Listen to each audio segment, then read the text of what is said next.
Good evening, good evening, good evening, Patmos Chapel family and friends. I'm Dr. Esme Akamiro, your Health Ministries Director, and I am joined by the illustrious Dr. Ifeanyi Olele. Good evening, sir. How are you today? Hey, thank you for having me. Thank you. Thank you. Actually, briefly, let me just introduce the program. So welcome everyone again to It's the Stress That Are Blessed, as we were reminded of the publican who went to pray. And he was blessed by the fact that he could lay all his stressors upon Christ, whose shoulders are stronger than ours.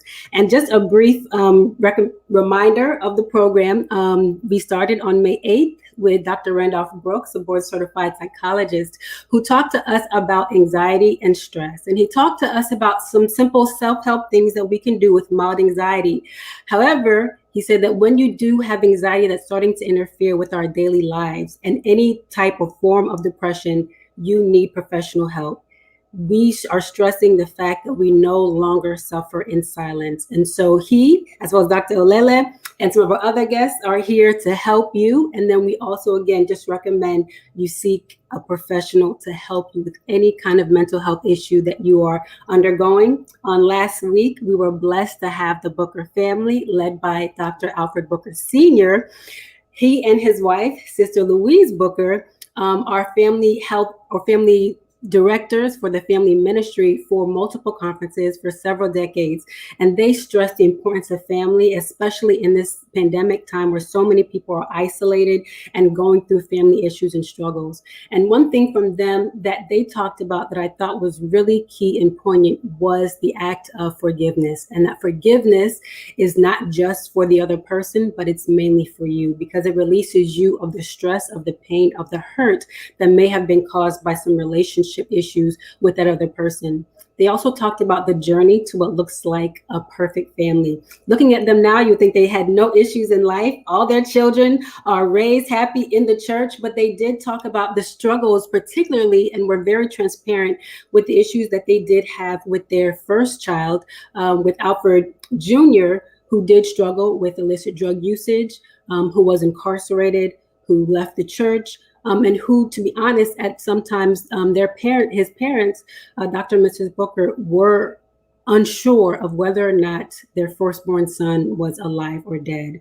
And the struggles with that in terms of being the directors of family ministry and then having their own family issues and struggles, and how some people threw salt in their wounds. But if it were not for a praying mother, Sister Booker continued to pray and reminded God of the promise that if we raise these children in the way that they should go, that when they are old, they will not depart from it. And I was there to witness on their 60th wedding anniversary.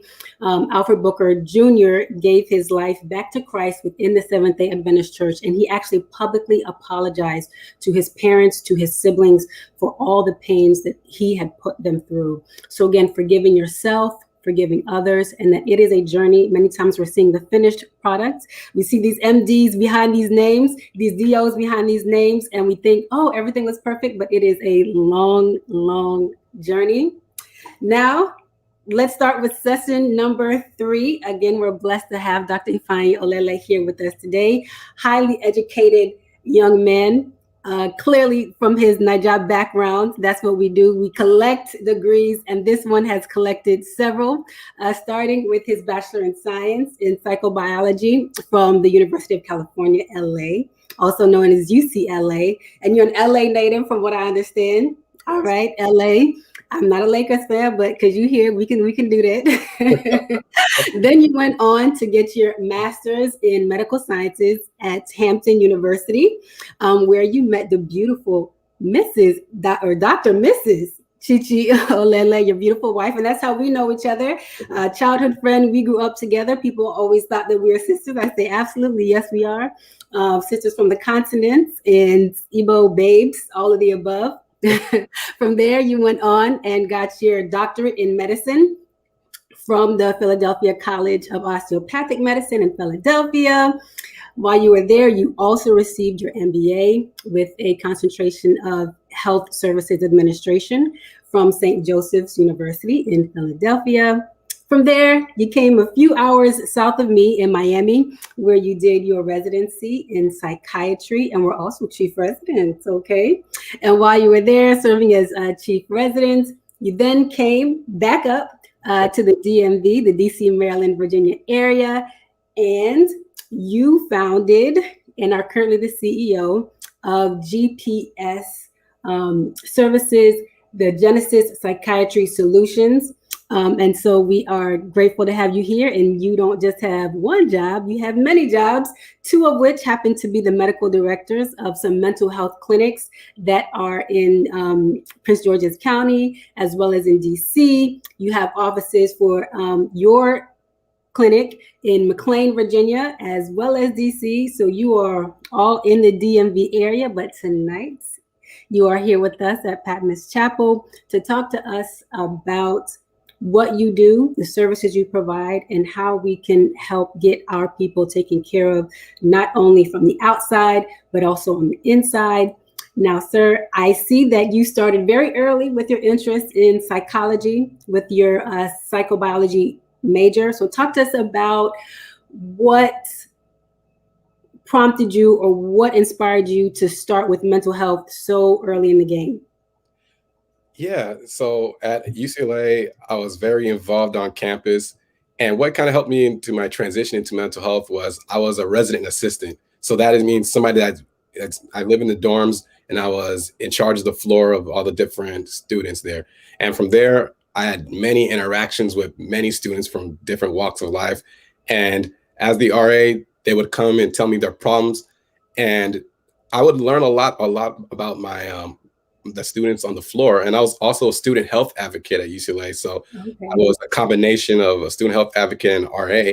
And so having those two different disciplines on the campus and just talking to students about their problems, being homesick, that's what led me into my interest in mental health.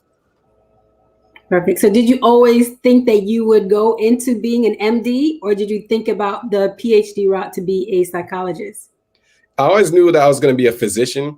So that was like from day one. I was going to be a biology major, but I wanted more. When I found out about the psychobiology concentration, I was like, let me just dig into this so I get the blend of both. So I always knew that I was going to go the physician route. Gotcha. Okay. Classic Najah for you. All right. Now with that, I saw on your website. So again, people can find you on gpsmindset.com. They can also find you in many places. They will not find me on social media with your with your handle of GPS Mindset. You are on Facebook, you are on YouTube, you are on TikTok, you are on Instagram and Twitter. So they can find you in all those places. But one thing on your website that stood out to me was the fact that you talked about you wanted people to be whole in mind, body, and spirit. So talk to us about that, what that means, how we do that on a day-to-day basis. Yeah, so in medical school first, I went to the Philadelphia College of Osteopathic Medicine, so I'm a DO. And from there, that's where I learned about the concept of mind, body, spirit, where I'm not treating the mind and the body, but I also have to pay attention to the spirit. And just from day one, having that mindset, I've always tried to look at my patients holistically and see what ways I could treat them. And I don't see them as a disorder, but I see them as a person trying to improve their life, and they're going through a struggle. And so being a psychiatrist and practicing with that model, I do prescribe medicines.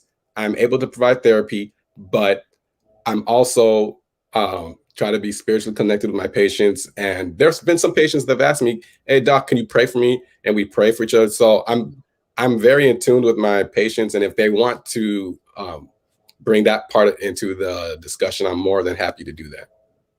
Gotcha. Now you mentioned prayer. Now that is something that I do want to talk about, because a lot of particularly within I hate to say minorities, because we're not minorities in anything, those of highly melanated skin, there's a stigma of reaching out to have psychological services of any kind, particularly if you're in the church, because the answer is always, well, pray it away, fast it away. How can we get the word out that, as Dr. Brooks had talked about, you can have God and a therapist? How are you finding that you're able to get people to open up and realize that God gave us all special talents and gifts, and such as yourself as a mental health provider, that is something that we need, and we need to tap into that. And everything is not just a prayer away.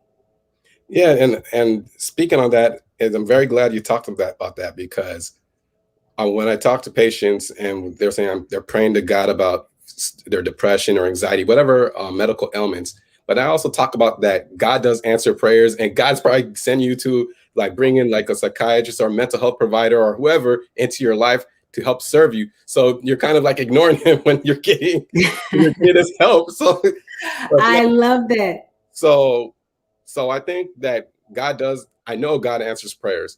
And so when patients come to meet a mental health provider like myself, I first want to know who they are as a person.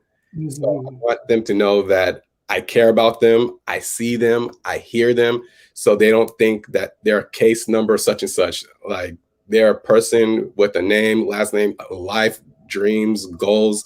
So I think with my patient experiences, they see that I'm trying to be very authentic and genuine, and I want to see them win in life and help them get through this rough patch they're going through. Absolutely. And I think what you said is so key, because having been on both sides of medicine, having been a patient and also a provider, you can definitely tell the difference as to when somebody's treating you by your medical record number versus when somebody sees you as a person, as a human being. And that's something that a lot of people, especially those who are highly melanated, do not get a lot of. And I think that's part of the reason why we're seeing so many of the health disparities that we see, both physically and emotionally. And another thing that I did see on your website that I did want you to talk a little bit more about was about cultural psychiatry. What is that? And help us to understand why we need it. Oh, it's important because when there's different cultures, and with psychiatry, mental health is different in different the way people view mental health, the way they experience it. So with the culture psychiatry, you're focusing on that person's culture and how that intertwines with their life. And so being in my experiences working in minority populations and training and whatnot, especially in the South Miami area, I learned a lot about cultural psychiatry and learning about different people's customs, the way they view health, the stigmas.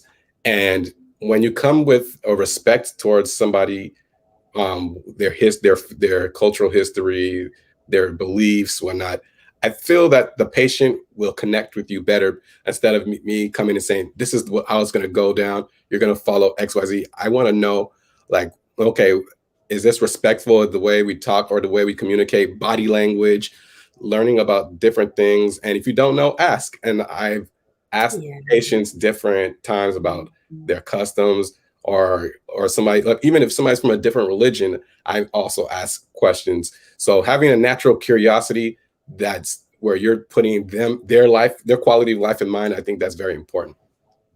It is absolutely very, very important. And then speaking on that note, because you talked about, with the different cultures, particularly in South Miami, or South Florida, excuse me.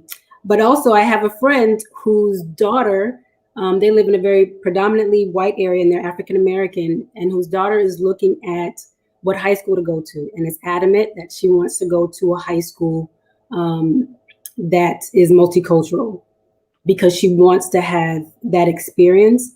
And especially in today that we're starting to really talk about and not erase the complexities of discrimination in this country, how important is that not only within immigrant populations, but also within cultures that may not be the dominant culture? Yeah, that's very important because because if you feel like you are like minority or whatnot, you're not heard, you're gonna feel isolated, you're gonna feel alone, and that's where depression and anxiety could creep up, and even stress, because even though a lot of people don't look like you, they don't look like you or not, are they taking interest of your culture, or are they just looking over and like doing like one rule for everybody? And yes, everything's fair and whatnot, but just also there's things culturally that other people do or not do. And so taking into account and being inclusive, because everybody wants to feel included. So when you're not, when a student, like for example, once a student wants to go to school that is multicultural, that's telling me that somebody that wants to be in an environment where they can learn about other cultures and also share their culture, feel comfortable, and they don't have to conform into what everybody's doing. But everybody's like, okay, yes, there's a majority here, but we see you, we hear you, and we want to learn about your culture, and that will help us out. And I think having a multicultural discipline is very empowering, because as a person, like as practitioners, for me as a provider, me having experiences with people that are from different countries, different religions, different anything, that's helped me out and helped me for the next patient that I saw. So I definitely understand where a student want to come, because go to a school that where representation matters. Yes, and you had some serious representation in your educational catalog. So you went to UCLA, which is a predominantly white institution, and you also went to Hampton University, which is an HBCU, and it's 757. Shout out to Tidewater. So talk to us a little bit about your experiences in that, especially when you get to the level when you're in higher education. How do people navigate that? Because sometimes, again, some people were able to pledge, and I see that you are a proud member of the Alpha Phi Alpha Fraternity Incorporated, and so you got to have a brotherhood that way. Did you also have a brotherhood at UCLA, or different organizations at UCLA that helped you feel more comfortable within that culture? Oh, definitely. So at UCLA, so I'm talk about both experiences. So at UCLA, the Black community was very small but very tight. So that was Okay. like people. So there was a thing called Black Wednesdays, where all the Black students would come on Bruin Walk. There was an area in UCLA would come congregate, fellowship with each other, and that's where you were able to meet other students from different, like sophomores, juniors, seniors, and everybody would look. Most people would look support the class below them, and so that's where I had a great experience at UCLA, even though there are not many people of color or Black, but the support was great. I enjoyed my experience.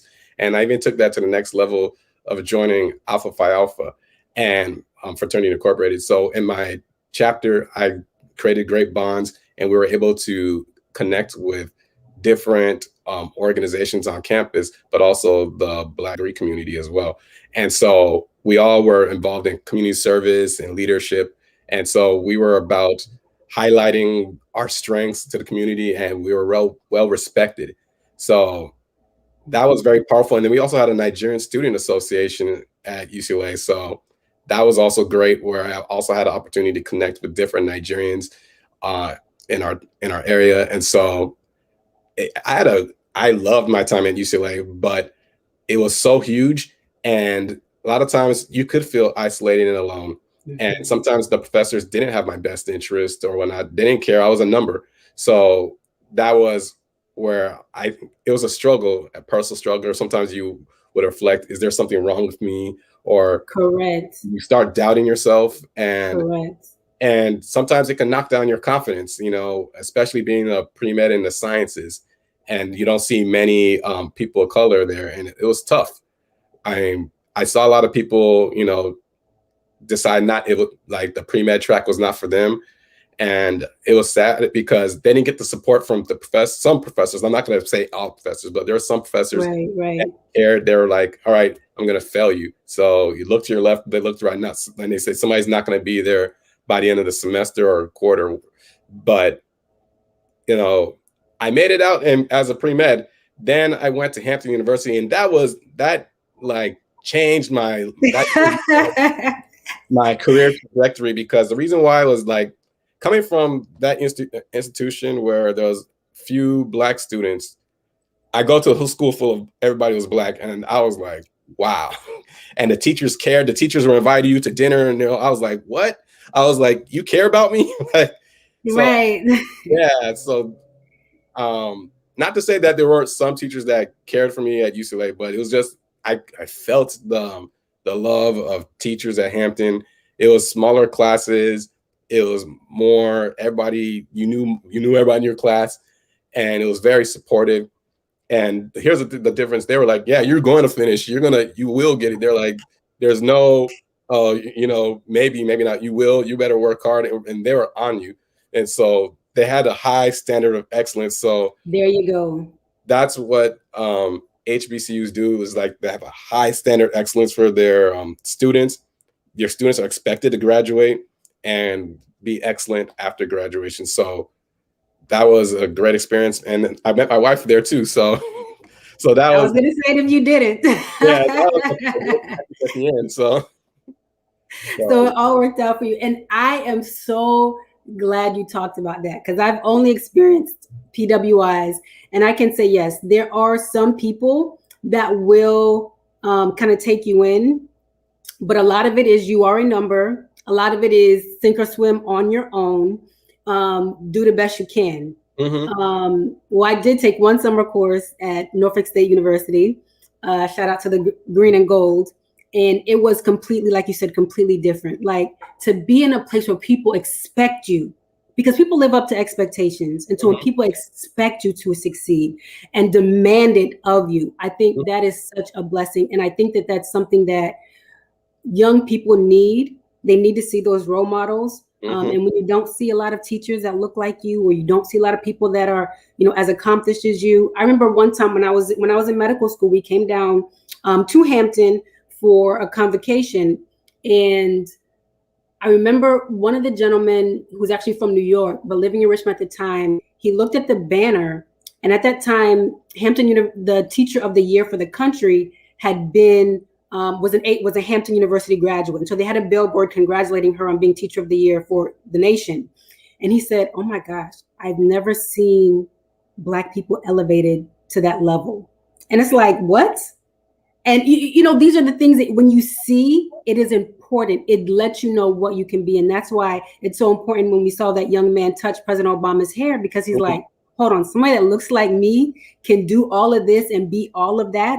Yes. So I'm so glad that you said that. So shout out to all the HBCU, shout out to Oakwood. Want to represent them as well. And one experience that I did, because now we're about to get into the nitty gritty. One experience that I had while I was in medical school, I had a close friend of mine who was struggling academically. And she had failed some tests and ended up having to repeat a year. And one of our administrators, another African-American lady, took an interest in us. And again, this is what we're talking about, being able to take people in, took an interest in us and said, you know what, I think you need to get tested for adult ADHD. She got tested and she was diagnosed with adult ADHD. She got started on some medication. She was able to retake her test, did fine, did well after that, graduated, went on to a residency, and is now practicing board certified. Let's talk about that. Let's talk about ADHD. I saw you had one of your videos that talked about ADHD is not just for kids. Yes. Tricks are not just for kids. It can be seen in everybody. So tell us how you diagnose somebody with ADHD, and then when it comes to the point where you may need medications. Yeah. So it's very interesting. I'm glad you talked about that, because I do get a lot of professionals, and we're talking minority. A lot of them. So we got issues too. Okay. Yeah, so professionals and minority professionals that come in and they're like saying that they've been struggling at work with their focus, attention is affecting their personal, occupational life, and even somebody that's a grad school or student, their academic life.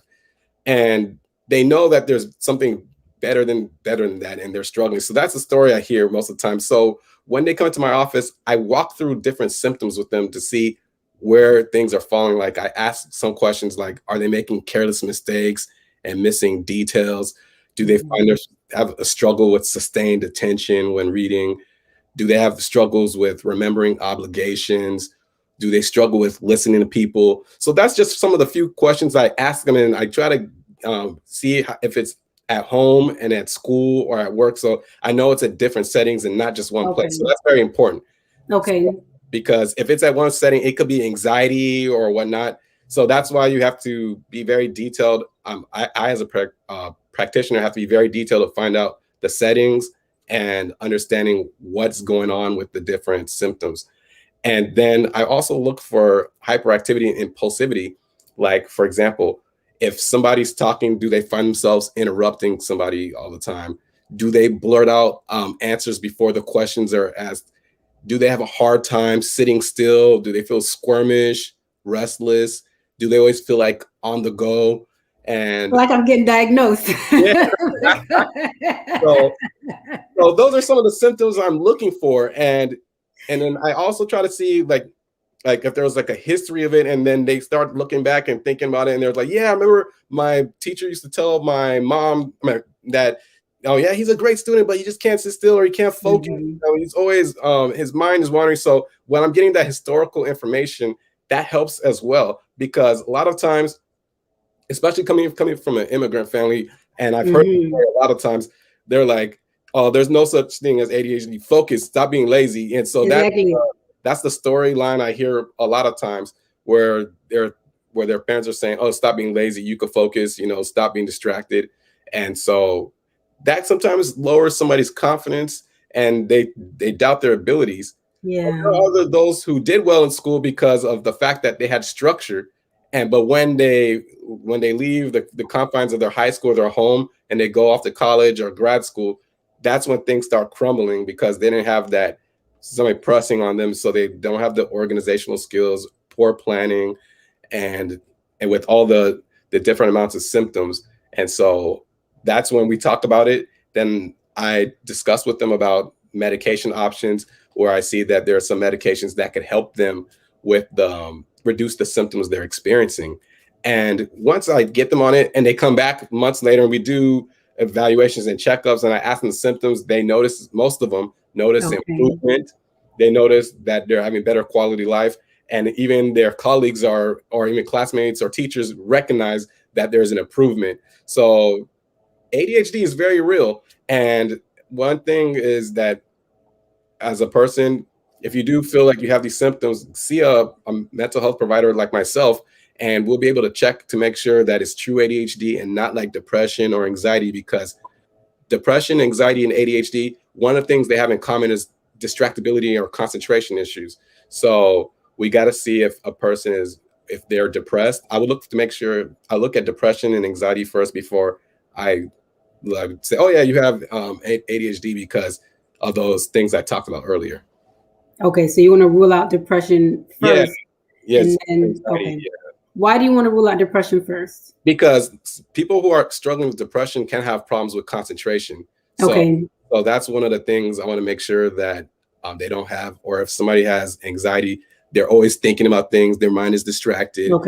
So just that alone helps me out. But if they don't have those symptoms and everything matches up with ADHD, then I'll diagnose them with that and give them the proper treatment, and also give lifestyle recommendations as well. Okay. Now let's talk about that, because they're going to say, okay, I'm just telling you what I think people say and what I feel like I would say. Dr. Lele, please, can we try lifestyle modifications first? Because I'm scared to death of taking medicine. Yeah. And here's the thing. I always tell them there's no pressure. Because I tell them in this 30-minute or 60-minute session we have, there's no pressure for you to take the medicine now or not. I give them information about the drug, and I tell them, think about it and take time talk with your family members, do your research, and message me, and I'll put you on. We had the discussion. However, if they don't want to get on it, I respect that because I want to help them out. So here's some couple lifestyle hacks that I help them with, such as if you're having problems remembering obligations, technology is caught up where you could put like reminders on your Google Calendar, and you'll have these pop-ups where it'll tell you, okay, time to go to class. You got this meeting. So we talk about that, their programming. If somebody is always forgetting something or misplacing objects, one of the advices I tell them is get a bowl. Let's say, for example, it's your key you lose all the time. I say, get a bowl and put it in one centralized place, make sure you always put the key there. Every time. Every time, because you know that the key's in the bowl on the kitchen counter. So we know that. So if you're looking for it, you know it's there. So that's one of the hacks that we do. Then structure is very important with anybody with ADHD. So I recommend getting a whiteboard, putting your schedule down, a task list. So that way you could maybe check mark it, cross it out, whatever works for you visually. So that way you could have some routine and structure. Then another thing I talk is color coding things. So if somebody has like a binder, get those dividers with the different like green, red, blue tabs, and just organization's key, because a lot of times some people with ADHD, and some people who don't have it though too, like their backpacks or briefcases are cluttered with papers like hanging all over the place. And so that's where sometimes like some people forget to turn in their assignments, or they can't meet deadlines. So being organized is very important. And so those are a couple things where I give some lifestyle modifications in regards to that. And we try to be very like rigid and strict, because since we're not working with medications, we have to go a little extra hard with the structure. Gotcha. Now, who knew all this time I was treating myself with all these things? Well, look, so you open the door to talk about depression. Now, recently, I don't know if you're aware, but recently, Snoop Dogg's daughter, Corey Brodus, was admitted to a psychiatric facility because she unfortunately attempted suicide due to her depression from many things. Some of the things that we talked about the fact that she felt that she didn't fit in with her surroundings. Obviously, you know, her father being a celebrity and having money, she felt like she was a victim of colorism, where she felt because her skin was darker, that she wasn't seen as beautiful. She also suffers with lupus. And so we know, you and I know, that lupus can have some psychological issues outside of just the fact that you're dealing with any chronic disease, especially an autoimmune disease, just because you sometimes can feel like it's what's wrong with me, just that feeling like it's in my DNA that I'm messed up. So she was dealing with all those things. And then, you know, unfortunately, Googled, I guess you can find a lot of stuff on Google these days, Googled how to overdose. And prayerfully and gratefully, she sent a note. She sent final goodbye to her family. And it was her aunt that called her. And when her aunt called her, she didn't want to pick up the phone, but because she loved this particular aunt, she picked up the phone, and her aunt asked her, "What's going on? Where are you?" And so she finally did end up giving the room number where she was. And then the paramedics came and all of that. Now with that, she did end up getting admitted to a psychiatric facility. And so that's usually where my part ends. I usually, in Florida, it's called a Baker Act here in Florida. So whenever you're admitted to the hospital with thoughts of suicide, especially if there's been an attempted suicide, we will hold you against your will, because we want to make sure that you're safe. Now, once medically you're stable, then I say, okay, it's okay to arrange for you to be inpatient at a psychiatric facility where, sir, you would probably then take over. Talk to us about depression, particularly that leads to suicide, and then what happens once somebody gets to a psychiatric facility, because that was something I thought was very keen that she talked about. She said that she knew to lie. She knew to say that I wasn't trying to kill myself. I was just sad. I was just trying to sleep. I wasn't. But then she then came on social media and said, no, I was trying to kill myself. So talk about once either self-help fails, maybe medications fail with depression, and then you find somebody within a psychiatric unit. What are the goals of inpatient therapy?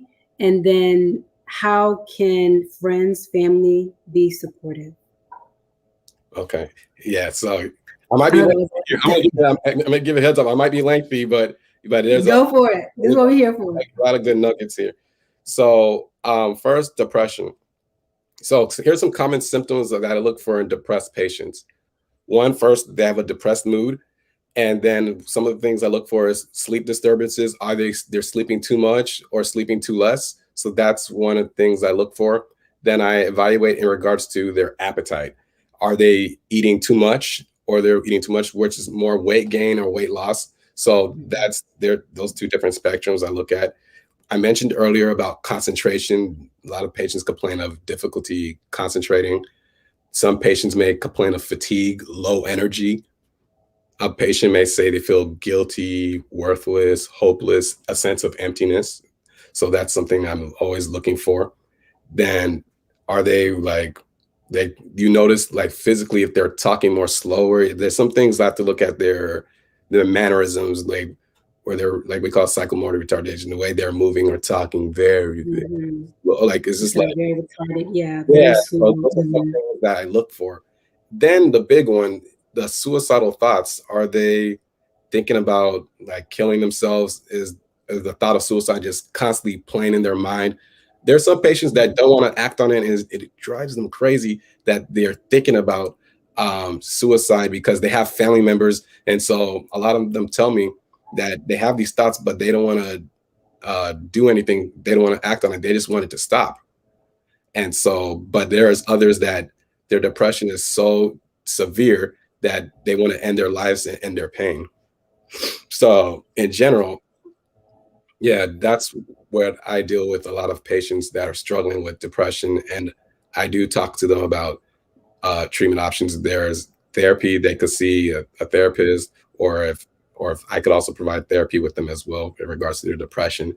Then there's medication management where I could treat them with antidepressants, a mood stabilizer, or antipsychotic, because there are people who have depression that can hear voices based off their depression. And so we do treat with that. And then there's also non-medical ways to treat them. Like I mentioned, therapy. And then there's new technologies such as transcranial magnetic stimulation, which helps with treating depression. Then there's ketamine, there's an off-label ketamine infusion. And then there's one that's FDA approved with the Spravato is like a nasal S-ketamine spray, which helps with depression. And there's different modalities in treat, and also electroconvulsive therapy, ECT. So that's more like they do it inpatient in the hospital. So those are the different ways to treat depression. So now the next step is we have a depressed patient who's severely depressed. It's affecting their occupation, personal life, social life. They're withdrawn. They don't want to interact with people. And you see somebody just falling apart in front of your eyes. And family members do tell me this person is not the same anymore. They're struggling at work. They're struggling in their families. And there comes a time where, as a psychiatrist, if the therapist and outpatient therapy and medication management is not enough, sometimes to prevent hospitalization, I recommend the patient going to a partial hospitalization program. Okay. What's that? Exactly. So a partial hospitalization program is a step below a hospital inpatient, and it's a step above outpatient, what I do. And I used to work in partial hospitalization programs, and it's a great program. They're usually 5 days a week, and it's kind of like you're going to work. It's usually hours are typically like 9 to 2, 9 to 3. A patient goes there, they're getting medication management, they're getting individual therapy, group therapy, and all different modalities of therapy based on the location, such as music therapy, art therapy, so talk therapy. So they're working on themselves as a whole. And this is to prevent inpatient hospitalizations. Some people are in the programs in a minimum of 2 weeks. So that's, or longer. Excuse me. Bless you. Thank you. So some people are there for like a minimum of 2 weeks. And then there are cases where if the patient's not improving, or they might be a danger to themselves, they may get stepped up to an inpatient hospital and inpatient hospitalization. So that's that track from partial hospitalization programs. But then on the flip side, let's say, for example, like you mentioned earlier with somebody being, there's a couple options. A person could go voluntarily into the hospital. Mhm. If they meet symptoms, especially if they're suicidal. So they could go in voluntarily. They're not detained, whatnot, and they're able to work with the hospital staff. And the same thing, a person who goes involuntarily, they don't have their rights, quote unquote, is they're like on hold, usually for like possibly up to 72 hours. And everything could vary based on state. So I just wanted to put that caveat there. But when they're in there, and once the hold is lifted, then they may have the opportunity to, anybody has the opportunity to sign out against medical advice. But a good portion of people do stay there because medication management, they're getting therapy, there's group therapy, there's like a lot of these different modalities are going on in the inpatient unit. And every hospital is different. So many people have different experiences. And I can understand where families and patients are scared. I totally get it because people hear horror stories, see things in media where you go there. Because I remember one time in the hospital, a guy had some passive suicidal thing, but he got, for some reason, he got admitted because he was suicidal. But he got into the hospital and he saw the severe cases in there. He was like, I won't do this again. I won't do this again. Please give me. That was therapy within itself. He was treated, cured, automatic. He was like, please send me with, I won't do this again. Thank you. I learned my lesson, you know. But so, like, you know, so I've seen it all. But there's cases where you're, as a provider, like I do see people who are hurting and they don't want to exist anymore. And when you meet them and talk to them, especially in the hospital setting, I think that's when the real work happens, because the doctors have the ability to see which medications could work. That's where the best. I like it when patients are in the hospital, because you can now be aggressively titrate, experiment what works, versus outpatient where, you know, based on, I give you a prescription, you get bottles. And so now if it doesn't work, we have to do it all again, prescribe a new thing. Don't know if you're taking it, not taking it. Yeah, exactly. It's all eyes on you, 24/7. The hospital staff talks about all the patients, so they know what's going on. They're eating their meals. They're able to focus, how they get along. So this is a time where you get your individual attention, and your family's involved if you allow them. If you're an adult, you could give consent for your family members to be involved. Okay. And there's like a social worker, therapist, a team approach in helping this patient. And then after we get to the patient to a level where they're able to be discharged, the support team that they're working with sets up appointments with their outpatient provider, so they're discharged and that they can make the appropriate follow-ups, or they've stepped down to a partial program. And when they're done with the partial program, sometimes they step down to an intensive outpatient program, which is like 3 days a week instead of 5 days. Okay. So there's a system in place that many people don't know about. I was going to say, and who knew? I didn't even know. Yeah, but it's like a lot of other providers from other specialties don't know this, but this is what goes on in the mental health world. And I'm very proud to be a proud member of the mental health community, because I do see the work that they do to save lives, you know. And I encourage, like as a provider, I make sure I cooperate with the therapists, their family members, because I'm only seeing them for an X amount of time, but they see them in the household or whatnot, and I love hearing the stories what they tell me. So I always ask, can I get a release of information so I could speak with their family members and we could collaborate? And some don't, but some do. But the more support they get, I feel there's a better chance for healing. Say that again for the people in the back. Yeah, the more support you get, the better chance of healing. Like, you know, it takes a village to raise a child, and I believe in that. So you got people supporting you, praying for you, and looking out for you, helping you make your appointments, checking in on you. So if you see somebody down, they're going to be struggling in silence because they feel alone. Because when you're depressed, depression is a very isolative disorder. Yes, it is. You're stuck in your thoughts. You don't, your vision's kind of, your perspective is blurred. You don't see things going well. Like believe me, depression does not discriminate. You could be poor, you could be rich. Depression does not discriminate. And so we've seen it. Yes. I've seen people who are like you're like, wow, you got this, you have this lifestyle, you travel around the world, and they're depressed. Anthony Bardot. Yes. I mean, all like. Yeah, they're depressed. And Kate Spade. I mean, Robin Williams, and Pookie and Ray Ray down the street.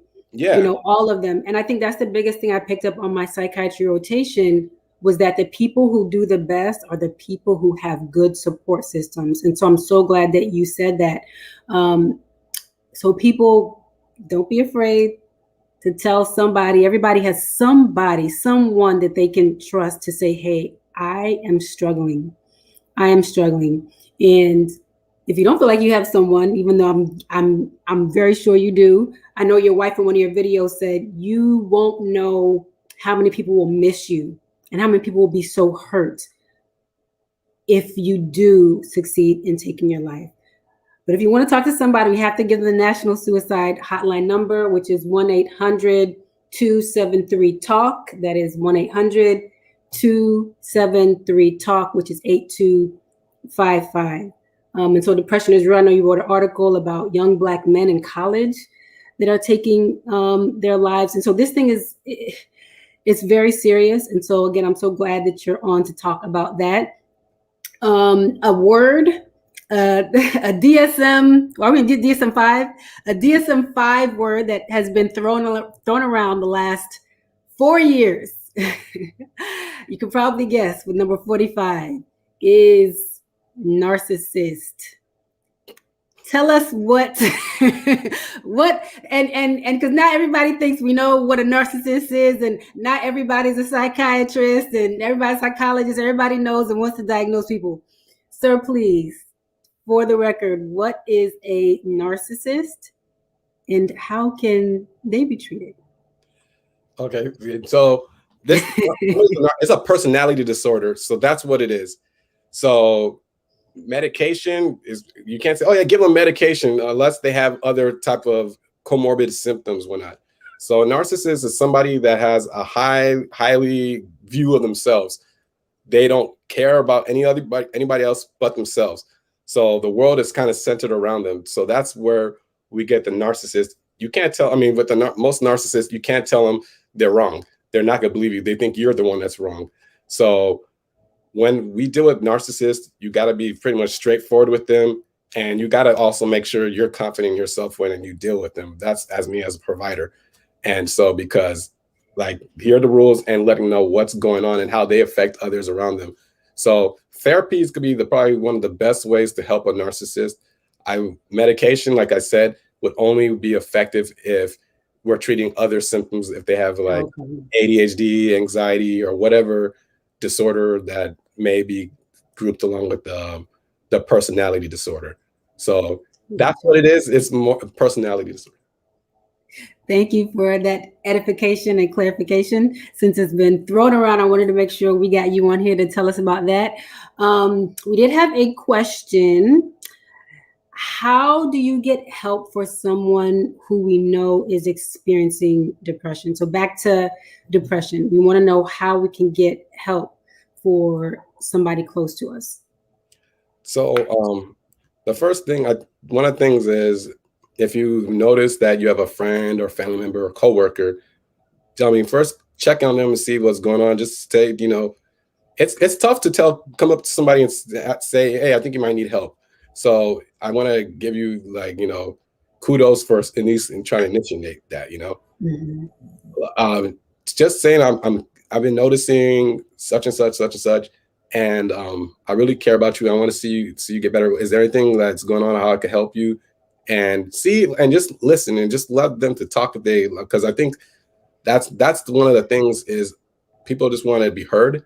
That's it. Even if somebody's struggling, they say, no, I want to talk about it. They really, some other times they do want to talk about it, because the moment they feel comfortable and open up, they'll start pouring what's going on. And when you hear that, you can encourage them and say, hey, I think that, because you have to make sure you don't have you're not a therapist, and they could vent to you, but they might need somebody that is trained in the science of providing these services. So make a recommendation and even say, hey, I could help you. Maybe I could help you look for somebody, because I'll tell you this, a lot of times people who are depressed don't have the energy to even go on Google to There you go. search, because they don't have that motivation because of the depression, not because they're lazy. So I want to make that clear. They're not lazy. It's just the disorder there makes them have no motivation. They feel hopeless, low energy.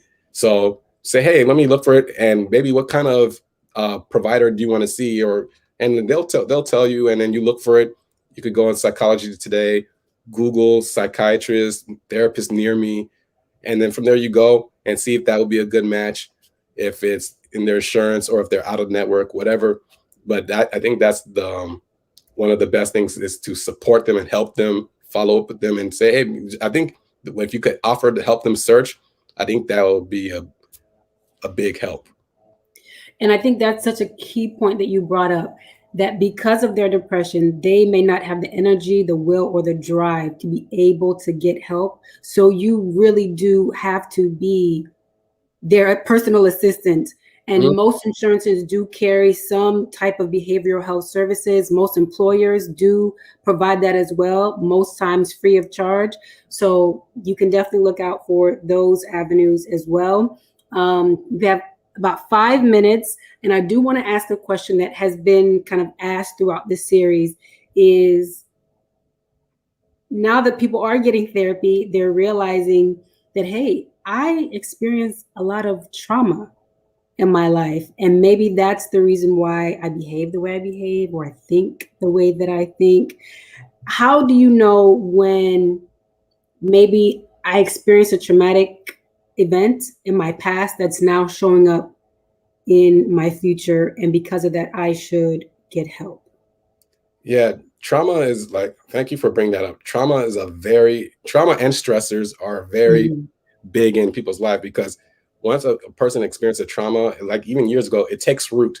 And once it takes root to grow, I look at like a tree, a tree, you see the finished product with the tree coming out, but when you look underneath, there's roots. Yes. And trauma is some roots in person. So if a person was physically, emotionally, sexually abused, whatever abuse or something they witnessed, or domestic violence they witnessed, that's ingrained in them. And so that kind of now shapes the way they interact with others, their trust levels.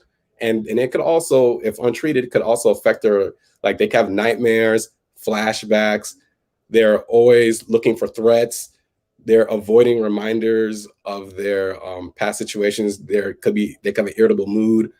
And it also could be comorbid with anxiety, depression. So trauma is like, I'm glad I'm in this field, because as I've learned that despite whatever background somebody has, that if somebody's traumatic experiences, I learned not to judge them, but empathize and learn from what's going on and how we could serve them and point them in the right direction. So I'm glad you definitely brought that topic, because a lot of people are suffering in silence and have traumas that they don't talk about. Either being a child, being verbally abused, bullying, that's huge. Like, say that again now. Bullying, yes. Yeah. Yes. Oh my God. Like all the people some people I've met that were bullied in the schoolyard, the school, it just sticks with them when they come to work and whatnot, because they were victims of bullying.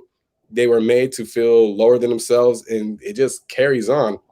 And so that is a traumatic experience for somebody, or even somebody being bullied at work as well. So like, there's a lot of healing to go on about the traumas that people have experienced. Even this COVID-19 as pandemic has been a traumatic experience for some people as well, with loss of jobs, loss of family members, their health. So have mercy. Yeah. Have mercy. Yes. And, and like you said, it can be enmeshed. Trauma can be enmeshed with so many other diagnoses, so that we know this is not a weekender thing. This is not, I watched Iyanla Fix My Life and now everything is Gucci. This is, honestly, people need to see a professional, because as a commenter said, you have to strip back those layers to figure out what is the core, like you said, what is the root, and then start to heal those things. Those things obviously don't go away, but so that you won't be as triggered when, like you said, seeing certain things or being in certain environments don't take you back to that moment that you experienced that trauma. So we know that we need our mental health providers. So you, Dr. Lil, I just want to say thank you so much for being with us. I do want to give you the opportunity to, if there's anything we didn't cover that you want to cover with the people, this is your chance. One thing I would just definitely say is check me on your loved ones and family members or friends. Somebody crosses your mind, give them a text or see how they're doing, because you don't know if that's God talking to you to talk this, reach out Correct.